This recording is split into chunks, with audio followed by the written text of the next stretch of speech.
Hi, hello, good morning. My name is C. Abhijit Sahu and I welcome you all to this revision lecture. तो भाई आज अपने revise करने वाले हैं सैलरी वाला चैप्टर। ओके, तो ये सैलरी वाला चैप्टर का जो रिवीजन लेक्चर है दो पार्ट में आएगा, पार्ट वन पार्ट टू। तो ये अपना पार्ट वन है, ठीक है। सो सबसे पहले इंट्रोडक्शन। सबसे पहली बात तो सर वो कौन सा इनकम है जो ये सैलरी हेड में टैक्सेबल होता है। If there is a employee employer relationship, अगर दो लोगों के बीच में एम्प्लॉय एम्प्लॉयर रिलेशनशिप है and in that relationship employee अपने एम्प्लॉयर को सर्विस प्रोवाइड करता है एंड एम्प्लॉयर अपने एम्प्लॉय को पे करता है, that pay is your salary, it will be taxable under the head salary. तो यहां पर सबसे की वर्ड है employee employer relationship. If there is employee employer relationship, in that case that amount received by employee from the employer will be taxable under the head salary. Next, salary received by partner of a partnership firm. अगर एक partner को अपने partnership firm से salary मिलता है भाई, वो taxable होता है under the head PGBP, because employee employer relationship is missing. Salary received by MP MLA MLC shall be taxable under the head income from other sources. MP MLA MLC को जो salary मिलता है वो taxable होने वाला है income from other sources में। Again employee employer relationship is missing. Salary received from full time employment as well as part time employment is taxable under the head salary। चाहे आपको सैलरी मिल रहा है फुल टाइम एम्प्लॉयमेंट से, part time employment से, matter नहीं करता, it will be taxable under the head salary. Next, अगर आप सैलरी फॉरगो कर देते हैं, आपने काम किया, आपका सैलरी ड्यू हो चुका है, एम्प्लॉयर आपको सैलरी देने जा रहा है, आप अपने एम्प्लॉयर को बोलते हो नहीं लूंगा सैलरी, आप अपना सैलरी फॉरगो कर देते हो, ठीक है भाई, वो तो आपका डिसीजन है, बट फिर भी that salary will be taxable. But अगर आप अपना सैलरी सरेंडर करते हो to the central government as a employee, आप अपना सैलरी सरेंडर करते हो to the central government, in that case that salary will be exempt. यहां पर मैंने आपको बता रखा था भाई, सेंट्रल गवर्नमेंट को तो आपके सैलरी का 30% चाहिए एज ए टैक्स, आपने तो पूरा सैलरी सेंट्रल गवर्नमेंट को दे दिया, in that case that salary will be exempt. Salary shall be chargeable to tax on due basis और receipt basis whichever is earlier. तो ये जो सैलरी होता है ये टैक्सेबल कब होता है, ड्यू और receipt whichever is earlier. Okay, due entry या फिर रिसीट एंट्री जो भी पहले होगा तब सैलरी आपका टैक्सेबल होके चलेगा। अब आ गया आपका एडवांस सैलरी। आप लोग मुझे बताओ, ये एडवांस सैलरी पहले रिसीव होता है या फिर पहले ड्यू होता है? ऑब्वियस सी बात है, एडवांस सैलरी पहले रिसीव होता है, और एडवांस सैलरी अगर पहले रिसीव होता है it will be taxable on receipt basis. However advance against salary it is A loan, it should be ignored for the purpose of tax. Advance salary is taxable on receipt basis, however advance against salary भाई वो तो loan है। Okay, और जहां तक बात है arrear salary का, आपका अरियर सैलरी ड्यू पहले होगा, रिसीट बाद में होगा। अरियर सैलरी पहले ड्यू होगा, रिसीट बाद में होगा, इन दैट केस जो आपका अरियर सैलरी है it will be taxable on due basis. But कुछ ऐसे अरियर सैलरीज हैं जो टैक्सेबल होते हैं रिसीट बेसिस में। दो ऐसे अरियर सैलरी है, एक है आपका डिस्प्यूटेड सैलरी और एक है आपका increase in salary retrospectively, that is retrospective increase in salary. Arrear salary taxable on due basis, लेकिन दो ऐसे अरियर सैलरी हैं जो टैक्सेबल होते हैं रिसीट बेसिस में, डिस्प्यूटेड सैलरी और रेट्रोस्पेक्टिव इंक्रीज इन सैलरी। चलो ये हो गया। नेक्स्ट आ गया आपका कंपोनेंट्स ऑफ सैलरी। अब सैलरी के कंपोनेंट्स आ गए, ठीक है। आ गया आपका बेसिक सैलरी। बेसिक सैलरी तो fully taxable. DNS allowance, DNS allowance दो टाइप का होता है, एक होता है इन टर्म्स और एक होता है नॉट इन टर्म्स। टैक्सेबल तो दोनों ही होते हैं। Commission fully taxable. Bonus, bonus भी टैक्सेबल होता है, बट यहां पर ध्यान रखने वाला बात यह है taxable on receipt basis. Bonus is taxable on receipt basis. Bonus अगर ड्यू हो गया है लेकिन अभी तक एम्प्लॉय को रिसीव नहीं हुआ है, that will not be taxable. Bonus is taxable on receipt basis, ध्यान रखना। नेक्स्ट आ गया आपका ग्रेचुटी। अच्छा, अब अगर ग्रेचुटी मिल रहा है during the employment, during the employment अगर ग्रेचुटी मिल रहा है it is fully taxable, matter नहीं करता गवर्नमेंट एम्प्लॉय है प्राइवेट एम्प्लॉय है, अगर ग्रेचुटी मिल रहा है during the employment it is fully taxable. अब अगर आपको ग्रेचुटी मिलता है at the time of retirement, मैंने आपको बता रखा है यहाँ पर जो रिटायरमेंट का मतलब है, एक तो ये है कि वो आपका एज वाला रिटायरमेंट, जब एक पर्टिकुलर एज आप अटेंड कर लेते हैं आपको रिटायर होना पड़ता है, या फिर आप जॉब छोड़ रहे हो, आप एक एम्प्लॉयर के पास काम कर रहे थे, वहां से आप जॉब छोड़ रहे हो, उसको भी रिटायरमेंट में ही कंसिडर किया जाता है। तो अगर आपको ग्रेचुटी मिलता है at the time of retirement, government employee के हाथ में तो ये फुल्ली एग्जेम्प्ट है। गवर्नमेंट एम्प्लॉय के हाथ में gratuity received at the time of retirement is fully exempt. लेकिन अगर प्राइवेट एम्प्लॉय है तो इट इज टैक्सेबल, बट एक सर्टेन अमाउंट ऑफ एग्जम्पशन आपको मिलने वाला है।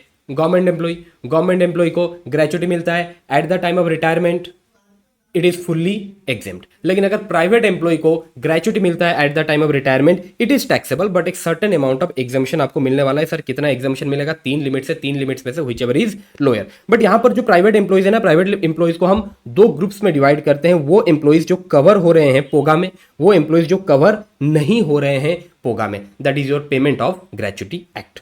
तो वो एम्प्लॉयज जो कवर हो रहे हैं पोगा में, उनको कितना एग्जामेशन मिलने वाला है? 3 लिमिट में से whichever is lower 15/26 into latest salary per month, number of year of completion of service with rounding off, actual amount received 20 lakhs which ever is lower. Okay, अब एक बार इसको थोड़ा सा डिटेल में समझ लेते हैं। 15/26 ये तो सर ठीक है। सर ये सैलरी पर मंथ क्या होगा? Latest salary per month means जब वो रिटायर हुआ उस वक्त उसका सैलरी क्या चल रहा था। अच्छा सर, यहां पर सैलरी में कौन से कंपोनेंट्स को अपने को कंसिडर करना है? Latest salary per month means latest basic salary per month plus latest DNS allowance, both in terms not in terms.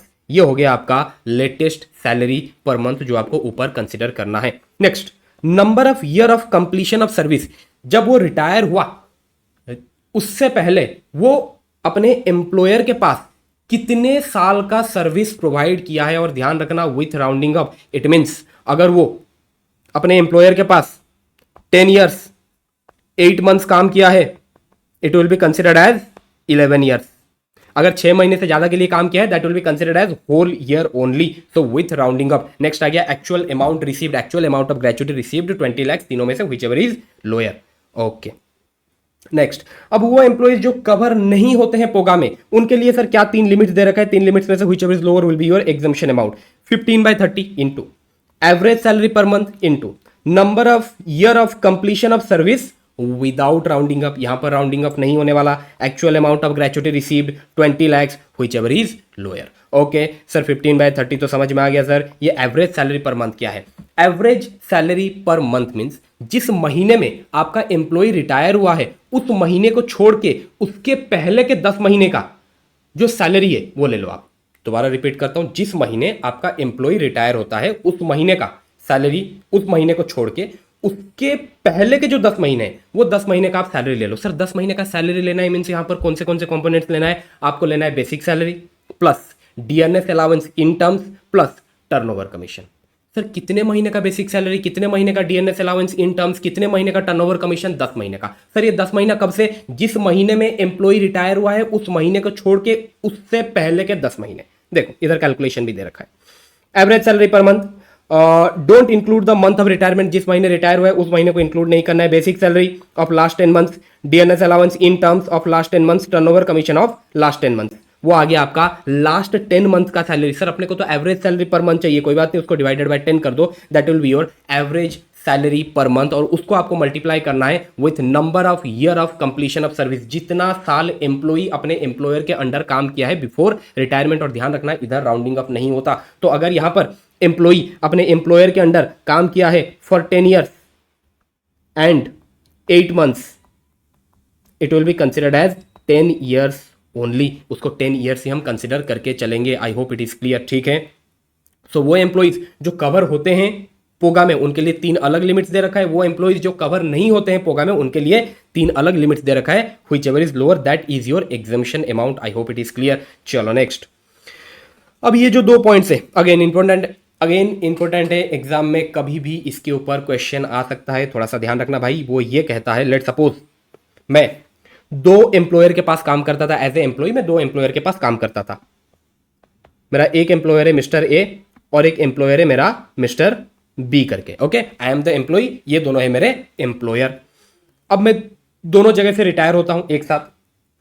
अब मिस्टर ए मेरे को ग्रेचुटी देता है 10 लाख रुपए का, मिस्टर बी मेरे को ग्रेचुटी देता है 30 लाख रुपए का। ओके, अब मिस्टर ए जो मेरे को ग्रेचुटी दिया है 10 लाख रुपए का, उसके अगेंस्ट में मैंने एग्जाम्शन क्लेम किया है 6 लाख रुपए का। सर ये कौन सा एग्जाम्शन? अरे ये ऊपर वाला जो एग्जाम्शन हमने कैलकुलेट किया अभी, ये ऊपर वाला जो फॉर्मूला पढ़ा, अकॉर्डिंग टू दैट कैलकुलेशन मैं यहां पर एग्जाम्शन क्लेम करता हूं 6 लाख रुपए का, तो मेरे हाथ में टैक्सेबल होने वाला है 4 लाख बराबर। अब ये जो मिस्टर बी से मेरे को जो ग्रेचुटी मिला है ना, फ्रॉम दैट ग्रेचुटी जो मैक्सिमम एग्जाम्शन मैं क्लेम कर सकता हूं, that is 20 lakhs less 6 lakhs 14 lakh, उससे ज़्यादा नहीं। जो मैक्सिमम एग्जाम्शन में क्लेम कर सकता हूं from gratuity received from mister B is 14 lakh, उससे ज़्यादा नहीं। Okay, but considering this above limits. Okay, ठीक है। इट मीन्स जो आप मैक्सिमम एग्जाम्शन क्लेम कर सकते हो अगेंस्ट ग्रेच्युटी रिसीव्ड, जो ग्रेच्युटी आपको रिसीव हुआ है उसके अगेंस्ट में जो मैक्सिमम एग्जाम्शन आप क्लेम कर सकते हो that can not exceed 20 lakh. Okay, मैं किन की बात कर रहा हूं? मैं प्राइवेट एम्प्लॉइज का बात कर रहा हूं जिनको ग्रेच्युटी मिल रहा है at the time of retirement. Government employees के हाथ में तो ये वैसे भी एग्जाम रहता है। ओके, एक तो ये हो गया। चलो अब एक दूसरा केस लेते हैं। 2 पॉइंट्स है ना। सेकंड पॉइंट क्या कहता है? लेट सपोज पहले मैं एक कंपनी में काम करता था, एबीसी लिमिटेड। मैं एबीसी लिमिटेड में काम करता था। ओके, ये मैं बात कर रहा हूं 2015 का। 2015 में मैं एबीसी लिमिटेड छोड़ा, मेरे को ग्रेच्युटी मिला 15 लाख रुपए का। इस ग्रेच्युटी के अगेंस्ट में मैंने एग्जाम्शन लिया 6 लाख रुपए का। सर ये कौन सा exemption? As per the above calculation. Okay, so taxable कितना हुआ है भाई ग्रेच्युटी मेरे हाथ में? मेरे हाथ में ग्रेच्युटी टैक्सेबल हुआ 9 लाख रुपए का। चलो बढ़िया। अब अपना है 2025 में मैं, अच्छा, एबीसी लिमिटेड छोड़ने के बाद मैं काम कर रहा था XYZ लिमिटेड में। अब XYZ लिमिटेड भी मैं छोड़ रहा हूँ, मेरे को ग्रेच्युटी मिला 20 लाख रुपए का। मेरे को ग्रेच्युटी मिला 20 लाख रुपए का as per the above limits. ऊपर के जो लिमिट्स दे रखा है ना, as per the above limits I can claim a exemption of 18 lakh. ये जो ऊपर के लिमिट्स है ना, एज पर दिस एबव लिमिट्स, मैं 18 लाख का एग्जाम्शन क्लेम कर सकता हूं। बट क्या कर लूं? नहीं। जो मैक्सिमम एग्जाम्शन आप ले सकते हो दैट इज 20 लाख। आप ऑलरेडी 6 लाख का एग्जाम्शन ले चुके हो, तो यहां पर जो मैक्सिमम एग्जाम्शन आप ले सकते हो दैट इज 14 लाख ओनली, उससे ज्यादा नहीं। So remaining 6 lakh gratuity will be taxable. I hope it is clear. Okay, ठीक है। चलो नेक्स्ट आ गया आपका पेंशन। अब देखो पेंशन भाई 2 टाइप का होता है। एक होता है तुम्हारा अनकम्यूटेड पेंशन और एक होता है तुम्हारा कम्यूटेड पेंशन। सर ये अनकम्यूटेड पेंशन क्या होता है? मंथली पेंशन जो आपके दादाजी लोगों को मिलता होगा, monthly pension always taxable whether government employee और प्राइवेट एम्प्लॉय। तो मंथली पेंशन तो भाई सबके हाथ में टैक्सेबल, चाहे गवर्नमेंट हो या प्राइवेट हो। लेकिन अगर commuted pension, what is this commuted pension? Lump sum pension. आप अपने पेंशन फंड से एक बड़ा अमाउंट उठा लेते हो। अब अगर ये जो लंप सम पेंशन का बात है ना, it is fully exempt in the hand of government employee, जजेस of supreme court and high court. अगर आप जजेस है सुप्रीम कोर्ट और हाई कोर्ट के, या फिर आप गवर्नमेंट एम्प्लॉई हैं, चाहे स्टेट गवर्नमेंट हो, चाहे सेंट्रल गवर्नमेंट हो, चाहे लोकल अथॉरिटी हो, in that case this lump sum pension, this commuted pension is fully exempt. लेकिन अगर आप अदर एम्प्लॉई हो, अगर आप बेचारे प्राइवेट एम्प्लॉई हो, in that case this lump sum pension, this commuted pension will be taxable. But आपको एक सर्टेन एग्जाम्शन मिलने वाला है। कितना एग्जाम्शन मिलेगा देखते हैं। वो डिपेंड करता है क्या एम्प्लॉई को यहां पर पेंशन के साथ, कम्यूटेड पेंशन के साथ ग्रेच्युटी भी मिला है। अगर कम्यूटेड पेंशन के साथ उसे ग्रेच्युटी भी मिला है then exemption amount will be 1/3 of total pension fund. लेकिन अगर यहां पर एम्प्लॉय को ग्रेच्युटी नहीं मिला है, कम्यूटेड पेंशन के साथ ग्रेच्युटी नहीं मिला है, in that case your exemption amount will B 1/2 of pension fund. ध्यान रखना यहां पर लिखा है 1/3 और 1/2 of total pension fund. Total pension fund में कितना पैसा है उसका 1/3 या फिर 1/2 करने का है। ओके, तो सर अभी टोटल पेंशन फंड में कितना पैसा है सर, वो कैसे निकालेंगे? जो आपका कम्यूटेड पेंशन है, एग्जाम में आपको यही दिया रहेगा, कम्यूटेड पेंशन अमाउंट दिया रहेगा और कम्यूटेड परसेंटेज दिया रहेगा। सो अगर आप कम्यूटेड पेंशन अमाउंट को डिवाइड करोगे with commutation percent, you will get your total pension fund amount, और उसका 1/3 एंड 1/2 आपको करना है। ओके, स्टडी मटेरियल का एक इलस्ट्रेशन भी आपने किए थे इसके ऊपर। ओके, ध्यान रखना। Next,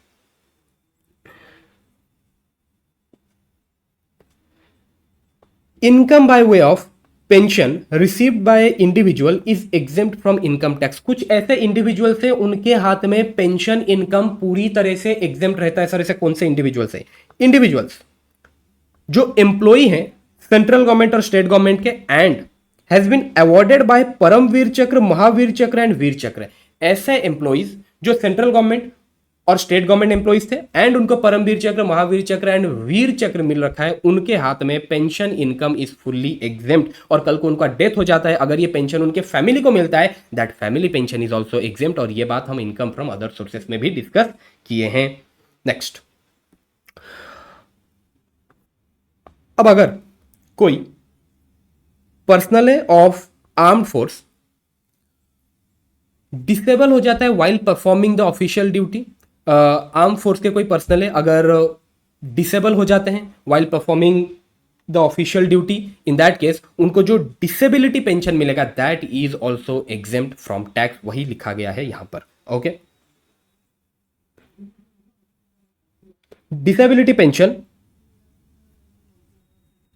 exemption in respect of disability pension would be available to all armed force personnel who have been invalidated out of such service on account of body disability attributable to or aggrieved by such service। so during the service अगर उनको कोई disability होता है और उस disability के चलते उनको armed forces से invalidate कर दिया जाता है एंड उसके बदले उन्हें जो disability pension मिलता है that is also exempt, ये ध्यान रखना है। ओके, नेक्स्ट आ गया आपका लीव एनकैशमेंट। अभी जो लीव एनकैशमेंट है अगर ये मिलता है आपको during the employment, fully taxable, government employee हो प्राइवेट एम्प्लॉय हो मैटर नहीं करता, लेकिन अगर ये रिसीव होता है at the time of retirement, government employee fully exempt, लेकिन अगर प्राइवेट एम्प्लॉय है in that case it will be taxable, but आपको एक सर्टेन एग्जाम्शन मिलने वाला है। कितना एग्जाम्शन मिलेगा सर? 4 लिमिट्स है यहाँ पर, 4 लिमिट्स में से whichever is lower, actual amount received, actual में जितना आपको लीव एनकैशमेंट मिला है 25 लाख रुपया, last 10 month salary preceding the date of retirement. एक सेकंड सर, ऊपर भी हम कहीं पर ऐसा एक पढ़े थे ना, लास्ट 10 मंथ सैलरी, बिल्कुल हम gratuity employees not covered under POGA, वहां पर भी अपने पढ़े थे, वहां पर भी हम लास्ट 10 मंथ का सैलरी निकाल रहे थे, but last 10 month salary preceding the month of retirement था। वहां पर जिस महीने वो रिटायर हो रहा है उस महीने को छोड़ के उससे पहले के 10 महीने का सैलरी हम ले रहे थे, बट यहां पर बोल रहा है preceding the date of retirement, जिस दिन वो रिटायर हुआ है वो दिन को छोड़ के उससे पहले के 10 महीने। ओके, तो यहां पर आपको लास्ट 10 मंथ सैलरी लेना है preceding the date of retirement, वहां पर था मंथ ऑफ रिटायरमेंट। ओके, ठीक है, next unavailed leave in months, unavailed leave in months into average salary per month. अब सर ये एवरेज सैलरी पर मंथ कैसे निकालेंगे? वेरी इजी, सबसे पहले तो जिस दिन वो रिटायर हुआ है उस दिन को छोड़ के उससे पहले के 10 महीने, उससे पहले के 10 महीने का सैलरी निकाल लो। सर सैलरी में कौन सा कंपोनेंट लेना है? वेरी सिंपल, बेसिक सैलरी सबसे पहला, basic salary of last 10 month, dearness allowance in terms of last 10 months, turnover commission of last 10 months, तो ये आ गया आपका लास्ट 10 मंथ सैलरी। ओके, अब इसको डिवाइडेड बाय 10 कर दो, that will be your average salary per month. Okay, so now the question is, sir ये जो अपने को 10 मंथ्स का सैलरी लेना है that is preceding the date of retirement, in case of leave encashment preceding the date of retirement, in case of gratuity employees not covered under POGA preceding the month of retirement। Okay, ध्यान रखना ये, और इसके ऊपर एक question भी किया था अपने क्वेश्चन बैंक का सैलरी चैप्टर का, जो लास्ट वाला क्वेश्चन था। ओके, वहां पर दोनों था, ग्रेचुटी भी था एंड आपका लीव एनकैशमेंट भी था, देख लेना एक बार उसको। ओके, ठीक है, सो तो सर ये तो हो गया last 10 month salary preceding the date of retirement, उसको डिवाइडेड बाय 10 कर देंगे तो अपना एवरेज सैलरी पर मंथ भी आ जाएगा। ओके सर, ये दोनों तो आ गया। सर ये क्या है? Unavailed leave in months, unavailed leave means leave allowed less leave taken divided by 30, divided by 30 क्यों कर रहे हैं? मंथ में कन्वर्ट करने के लिए। अच्छा, अगर सर ये डेसिमल में आता है तो, अगर डेसिमल में आता है तो वो डेसिमल फिगर भी लेके चलना है। अच्छा, ऐसा हुआ था आपका क्वेश्चन नंबर 6 एक्सरसाइज का, question number 6 study material. Okay, ठीक है, लेकिन सर ये जो आपका लीव अलाउड है ना, इसमें आपको एक चीज ध्यान रखना पड़ेगा, leave allowed can not exceed 30 days for every completed year of service। leave allowed cannot exceed 30 days for every completed year of service।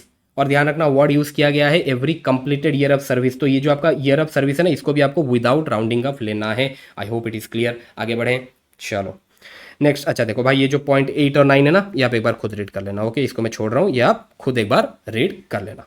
अब नेक्स्ट चलते हैं अपने पॉइंट नंबर 10 पे, that is your provident fund. अब provident fund 4 type का होता है, एक होता है आपका recognised, unrecognised, statutory and public provident fund. चलो ठीक है, स्टार्ट करते हैं employer's contribution. So employer's contribution to RPF, it is exempt, it is exempt up to 12% of salary, लेकिन अगर 12% ऑफ सैलरी से ज्यादा का कंट्रीब्यूशन होता है that part will be taxable. Sir यहां पर सैलरी का मतलब क्या है? सैलरी का सेम मीनिंग है, basic salary plus dearness allowance in terms plus turnover commission. Okay, so contribution in excess of 12% of salary is taxable. If contribution is up to 12% of salary, that is fully exempt. Okay, next is your employer's contribution to unrecognized provident fund, not taxable at the time of contribution. Employer's contribution to SPF, फुल्ली exempt.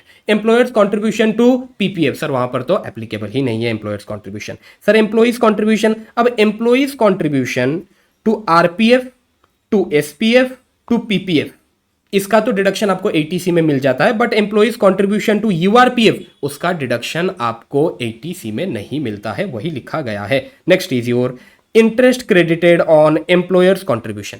Interest credited on employer's contribution, अब employer's contribution के ऊपर जो interest credit हो रहा है that is exempt up to interest of 9.5%। जो आपका रेट ऑफ इंटरेस्ट है ना, if that rate of interest is up to 9.5% per annum, in that case that interest amount will be exempt.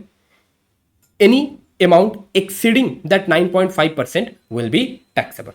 मैं किसकी बात कर रहा हूं? मैं आरपीएफ का बात कर रहा हूं। Interest credited on employer's contribution, हम है आरपीएफ में। Amount in excess of 9.5% per annum is taxable, up to 9.5% exempt है। अच्छा, interest on employer's contribution URPF not taxable.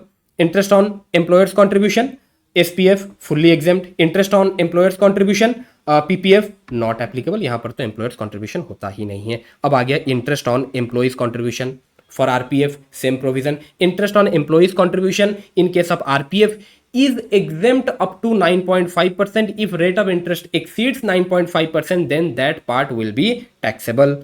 Amount in excess of 9.5% per annum is taxable as salary. Next, interest credited on employees contribution in case of URPF not taxable at the time of credit of interest.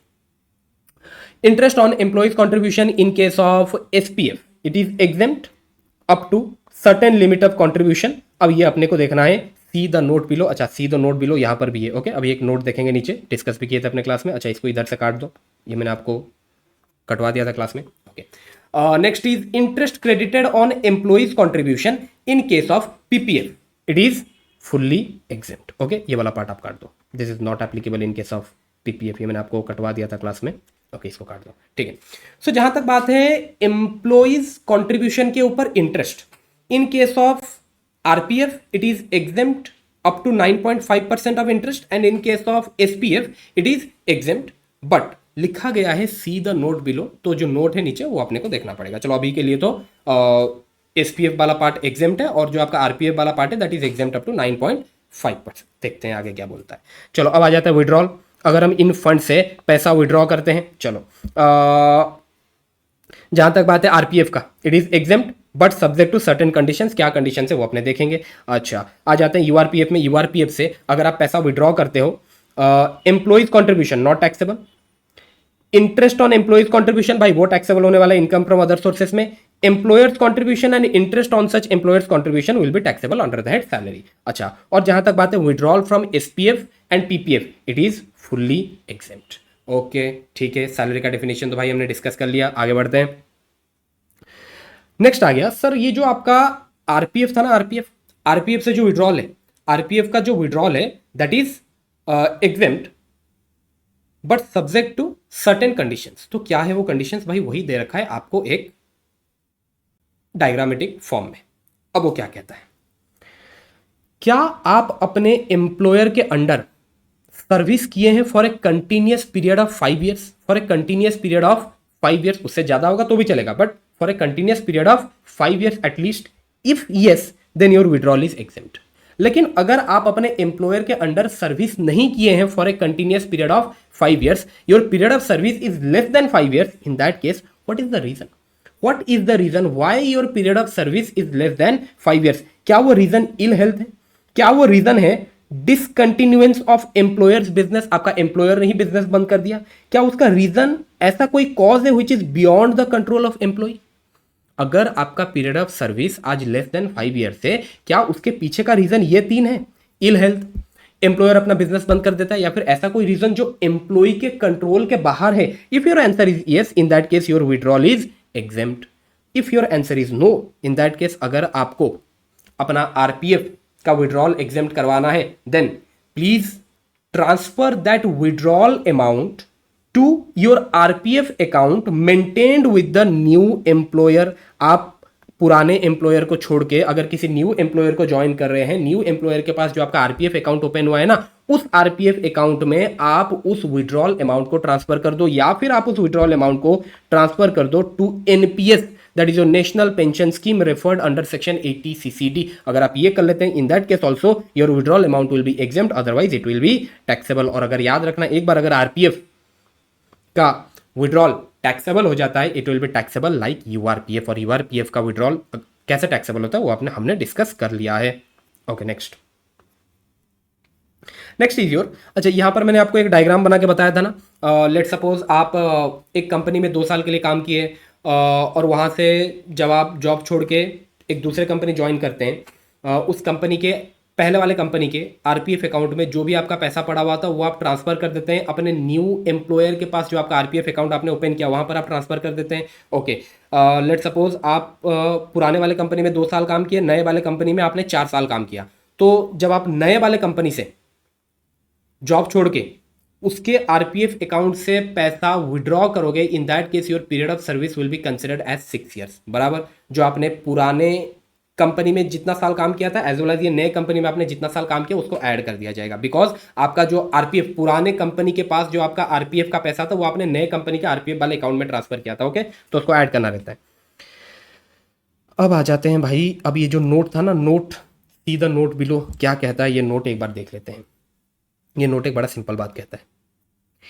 मैं बात करता हूं 2 funds का, एक है आपका SPF और एक है आपका आरपीएफ।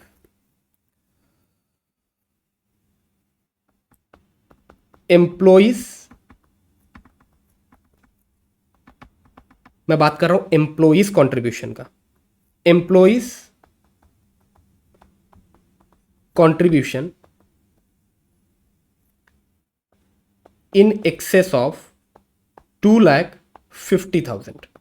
अगर ये दोनों फंड में employee's contribution during a previous year exceed करता है 2,50,000, in that case interest on such employees contribution in excess of 2,50,000 shall be taxable। मैं ये नहीं कह रहा हूं ये एम्प्लॉइज कंट्रीब्यूशन टैक्सेबल होगा, ये एम्प्लॉइज कंट्रीब्यूशन जो एक्सीड करता है 2,50,000 को, उसके ऊपर जो इंटरेस्ट एक्रीव होने वाला है वो टैक्सेबल होने वाला है, बस इतना कहता है वो। दोबारा मैं रिपीट करता हूं, एम्प्लॉइज कंट्रीब्यूशन कहां, आरपीएफ में या फिर एसपीएफ में, अगर वो एक्सीड करता है 2,50,000 during a previous year, in that case interest on such excess contribution, उस एक्सेस कंट्रीब्यूशन के ऊपर जो इंटरेस्ट एक्रीव हो रहा है that interest will be taxable. मैं आपको याद दिला दूं, जहां तक बात है आपका एसपीएफ, सॉरी मैंने एसपीआर लिख दिया, इट इज एसपीएफ। जहां तक बात है आपका एसपीएफ का इंटरेस्ट, एसपीएफ में एम्प्लॉइज कंट्रीब्यूशन के ऊपर जो इंटरेस्ट था वो फुल्ली एग्जेम्प्ट था, एंड आरपीएफ में एम्प्लॉइज कंट्रीब्यूशन के ऊपर जो इंटरेस्ट था that was exempt up to 9.5% of rate of interest. But यहां पर वो बोल रहा है अगर एम्प्लॉइज कंट्रीब्यूशन एक्सीड करता है 2,50,000, in that case interest on such excess contribution shall be taxable. Okay, अच्छा सर ये कब से एप्लीकेबल है? This provision is applicable from previous year 21-22, applicable from 1 April 2021। Okay, ठीक है। अच्छा, यहाँ पर मैंने आपको लिखाया भी था दैट कौन से पार्ट के ऊपर एक्रीव्ड इंटरेस्ट टैक्सेबल होने वाला है और कौन से पार्ट के ऊपर एक्रीव्ड इंटरेस्ट टैक्सेबल नहीं होने वाला। मैं आपको पहले एग्जेम्प्ट वाला पार्ट लिखा देता हूं।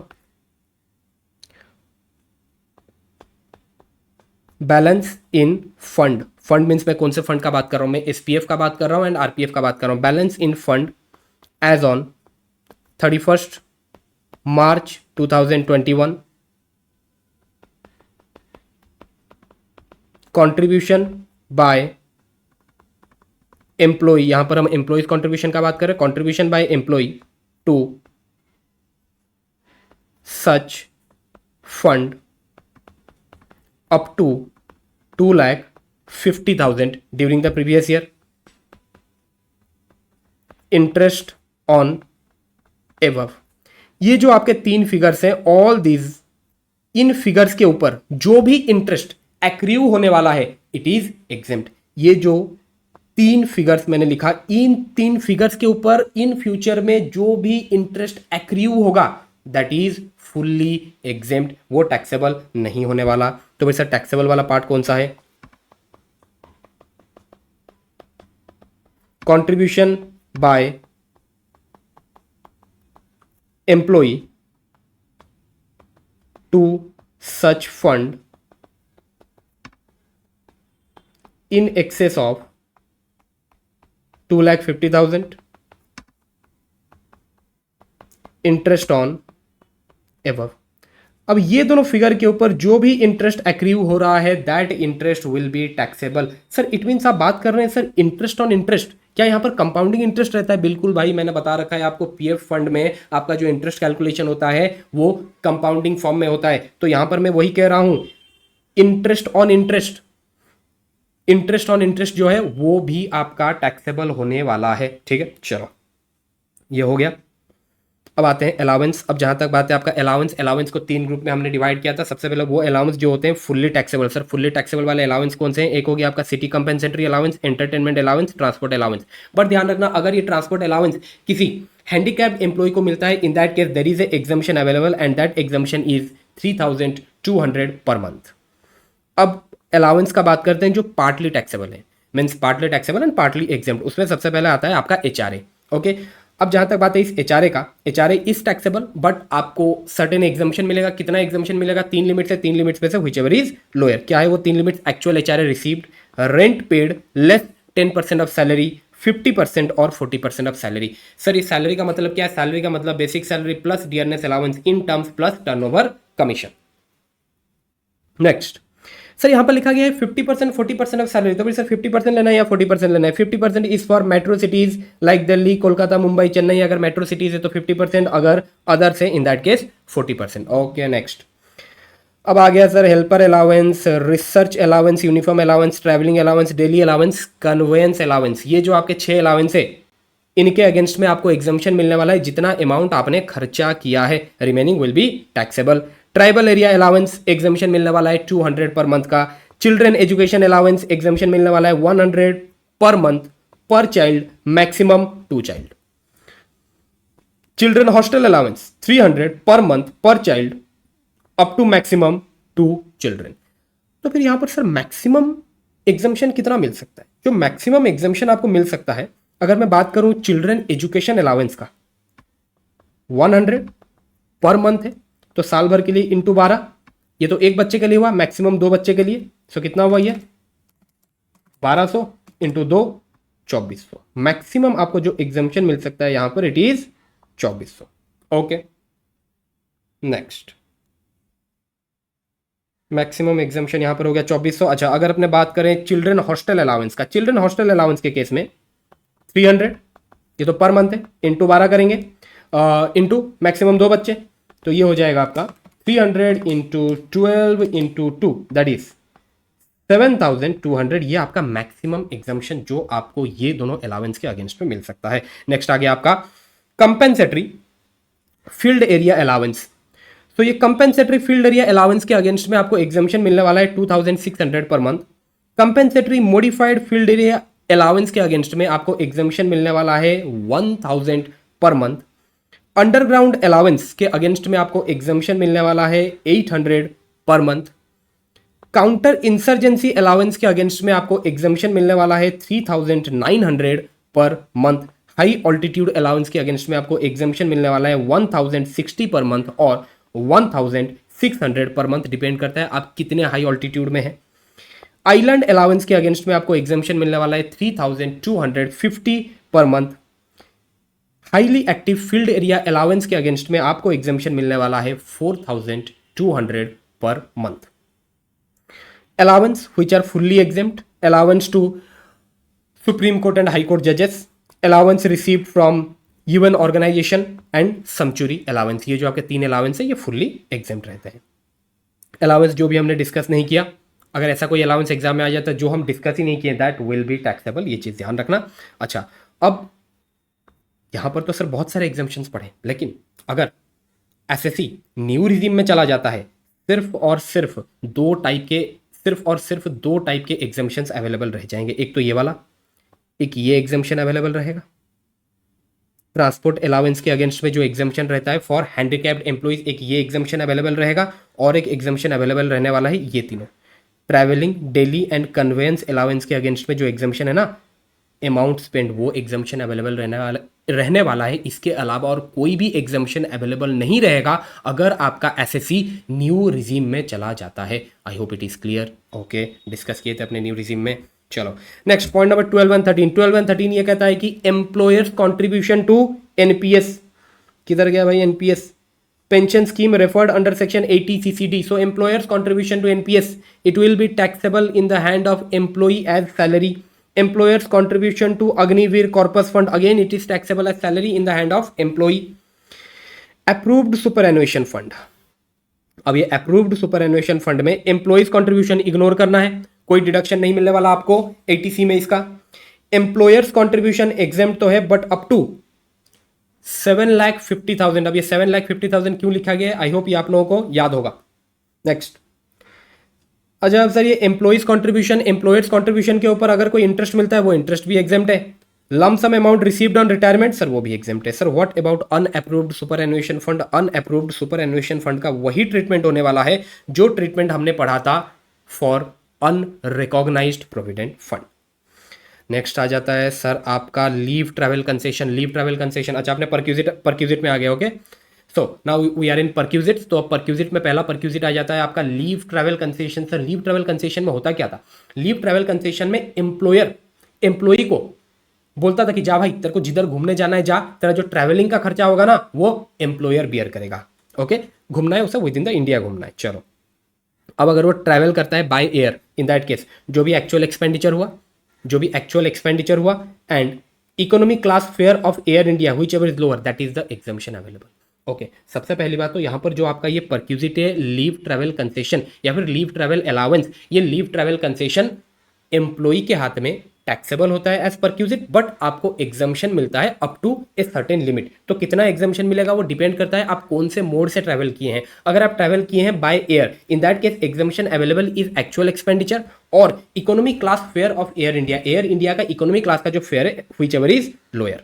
अगर आप ट्रैवल किए हैं by any other mode, in that case हमें देखना पड़ेगा आप जहां भी ट्रैवल किए हैं क्या वहां पर रेलवे फैसिलिटी अवेलेबल है। जी बिल्कुल सर, रेलवे फैसिलिटी अवेलेबल है। अगर रेलवे फैसिलिटी अवेलेबल है, in that case exemption available is actual expenditure, first class, Indian railway, AC fair whichever is lower. अगर रेलवे फैसिलिटी अवेलेबल नहीं है, आपने जिधर भी ट्रैवल किया है, तो फिर अपने को देखना पड़ेगा क्या रिकॉग्नाइज्ड ट्रांसपोर्ट फैसिलिटी अवेलेबल है। अगर रिकॉग्नाइज्ड ट्रांसपोर्ट फैसिलिटी अवेलेबल है, in that case actual expenditure for travel, deluxe class, bus fare whichever is lower. अगर रिकॉग्नाइज्ड ट्रांसपोर्ट फैसिलिटी भी अवेलेबल नहीं है आपने जिधर ट्रैवल किया है, in that case actual expenditure incurred for travel और first class, Indian railway, AC fare for similar distance. अगर आपको सिमिलर डिस्टेंस इंडियन रेलवे के फर्स्ट क्लास एसी में जाते हैं आपका कितना खर्चा आता है, दोनों में से whichever is lower, that is the exemption available. अच्छा सर ट्रैवल क्या इधर एम्प्लॉई खुद कर सकता है या फिर अपने फैमिली वालों को भी लेके जा सकता है। बिल्कुल फैमिली वालों को भी लेके जा सकता है, लेकिन फैमिली में कौन कौन आएंगे, एम्प्लॉई, स्पाउस आएंगे, बच्चे आएंगे, डिपेंडेंट आएंगे। अब डिपेंडेंट में कौन है, mother, father, brother, sister. Okay, अच्छा सर बच्चे कितने लेके जा सकते हैं, बच्चे भाई 2 ही आप लेके जा सकते हैं फॉर एग्जम्पशन पर्पस। अगर आप 2 बच्चे लेके जा रहे हैं उन्हीं के अगेंस्ट में ही आप एग्जम्पशन क्लेम कर सकते हैं। 2 से ज्यादा बच्चे आप लेके जा रहे हैं उनके अगेंस्ट में आप एग्जम्पशन क्लेम नहीं कर सकते।